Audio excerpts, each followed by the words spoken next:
नमस्कार मित्रमैत्रिणींनो, माझ्या यूट्यूब चॅनलमध्ये तुमचं स्वागत आहे.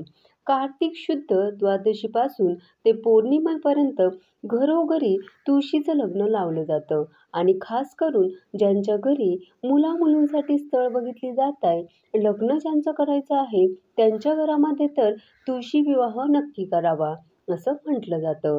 पण यामागे नक्की काय काय कारण आहे?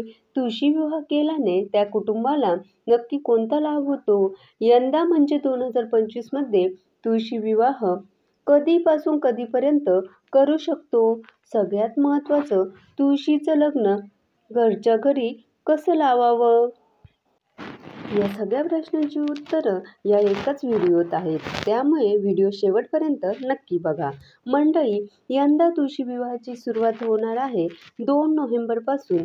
2 नोव्हेंबरपासून ते 5 नोव्हेंबरपर्यंत तुळशी विवाह केला जाईल. म्हणजेच काय तर 2 नोव्हेंबर ते 5 नोव्हेंबर या दिवसांमध्ये कोणत्याही दिवशी तुम्ही तुळशी विवाह करू शकता. 5 तारखेला आहे त्रिपुरारी पौर्णिमा आणि पौर्णिमेने तुळशी विवाहाची समाप्ती होणार आहे.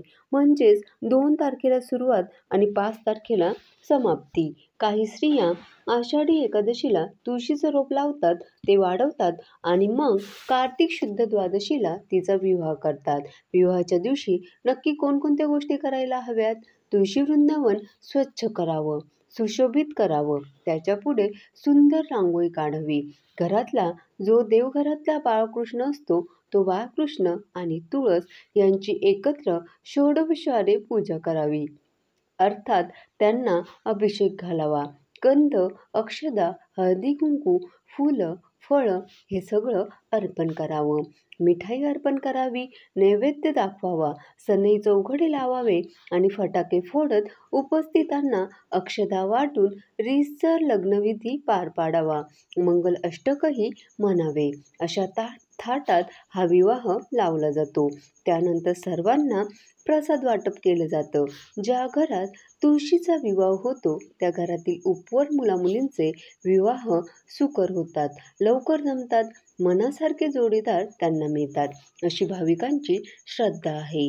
त्यामुळे तुमच्या घरात जर कोणी लग्नाचे मुलं-मुली असतील तर तुम्ही तुळशीचा विवाह नक्की करा. अनेक घरांमध्ये शाळीग्रामाशी तुळशीचा विवाह लावला जातो. कर्त्याने तुळशीचे कन्यादान सुद्धा करायचे असते आणि नंतर मंत्र पुष्पांजली म्हणून आरती करावी असेही सांगितलं जातं. आपल्या घरातील कन्येला श्रीकृष्णासारखा पती मिळावा म्हणून तुळशीचा विवाह लावला जातो.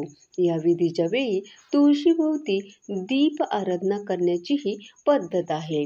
तुळशीचा विवाह झाल्यानंतर चातुर्मासात जी व्रत घेतलेली असतात त्या सगळ्याची सांगता करता चातुर्मासात जे पदार्थ वर्ज्य मानले जातात त्या पदार्थांचं दान करून मग स्वतः सेवन करायला सुरुवात केली जाते.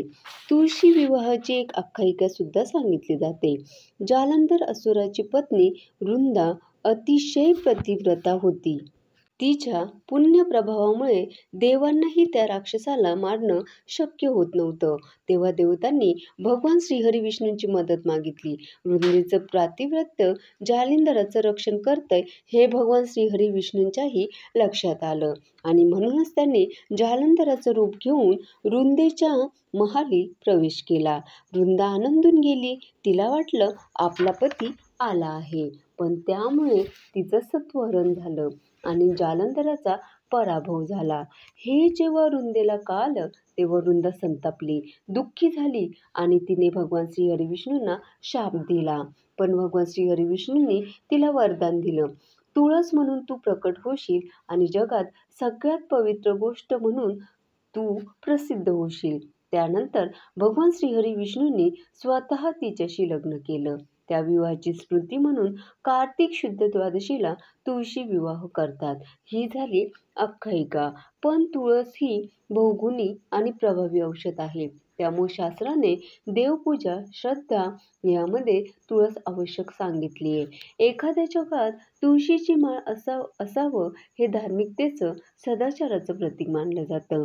अनेक व्याधींवर तुळस हे प्रभावी औषध आहे. श्री विष्णूलाही तुळस अतिशय प्रिय आहे. धन्यवाद.